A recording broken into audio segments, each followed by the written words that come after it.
I've been wanting to do this for a while. And obviously a bunch of people think they're fake, and a bunch of people think they're real. And that doesn't matter for what this talk is about. I want to explain what it means to me, what it's meant to me throughout my whole life as a kid. If you don't know me or you don't like me, you don't have to watch it. I'm totally good either way.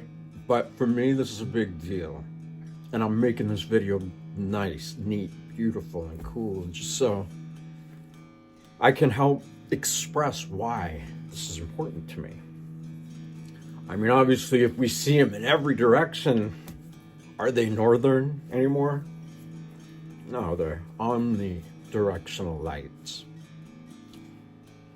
But why it's significant to me is because as a young child, in the woods of Maine, when it was so quiet, all of a sudden it was like the wind would stop, all the forest was still and calm, and I began to hear the buzz of my own life force, my nervous system. And I'm going to make another video about this later. But when I would hear that buzz in the silence of everything, I could hear and I could feel it everywhere. And sometimes I keep my eyes open, other times I keep them closed, but it didn't matter because the same thing would happen every time, which is that as the world around me, nature around me got still, and I was able to get really still and calm, and suddenly awareness began to reveal more of itself. And by that I mean there's an energy. We are energy. We're bioelectromagnetic beings. Everything around us is that energy. And so this energy would just start to become more visible than all the things around me. This light, this energy, and eventually everything would disappear. Just nothing there. No trees, no nature, no nothing. There was just awareness with the pulse of my heartbeat. But the vision, the view of it was pretty much like Northern Lights.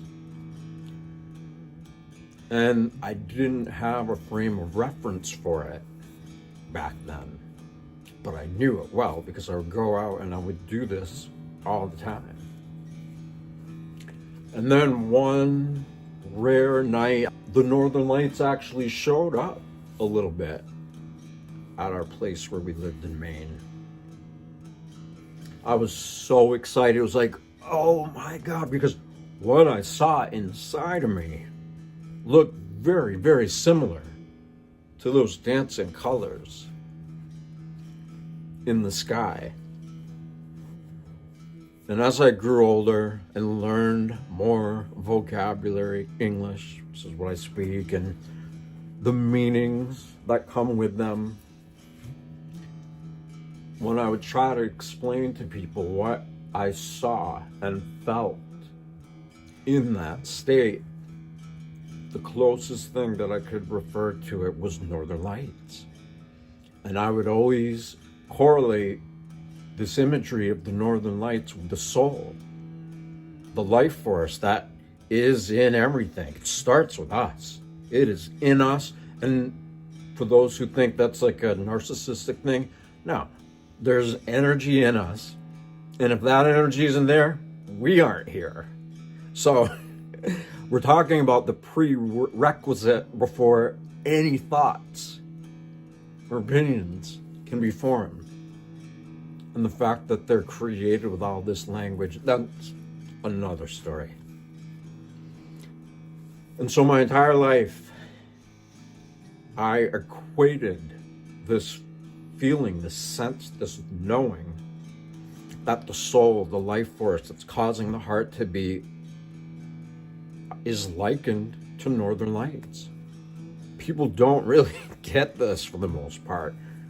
They think they get it in the sense that they have all these belief systems that are formed from language and words and means this and that.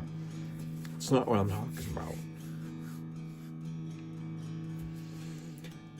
And so when the Northern Lights phenomena started happening over the past few years, and it was just so weird that it was like, it's everywhere now. But to me, the first thing that my mind, that my heart, that my entire being went to is, we're being asked to perceive the soul that we are, because this living and projecting and believing everything around us more than what's inside of us isn't working. It's not working. Like, what the F? Come on, right? And to have it everywhere, I was like, whew. And again, it doesn't matter if it's real or fake. Couldn't even make one bit of difference. But to me, that is the most obvious indicator that there's a message that's attempting to be conveyed to all of us. Most of us just aren't paying attention to it. So the time of prioritizing everything external to us is beginning to come to an end, because it doesn't work. And the number of us who choose to turn our attention inward and become conscious of the nature of our consciousness through this superintelligence that is literally circuits. It is bioelectromagnetic frequency and vibratory resonance at degrees so low and so high that they're inaudible to us in our previous and current state of evolutionary potential. But that can change quick.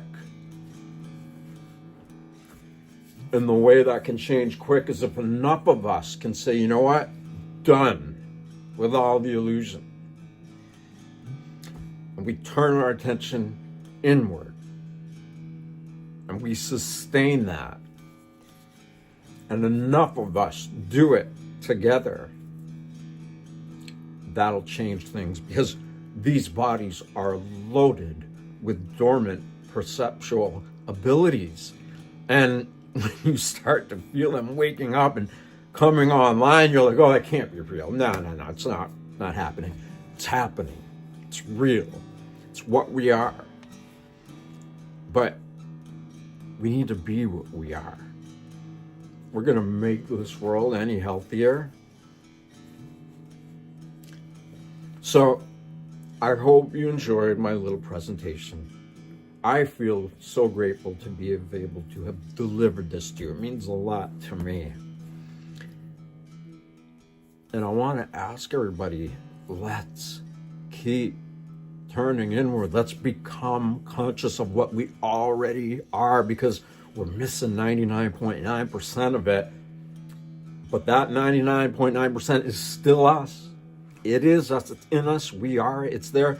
And we have every right to perceive it in its totality.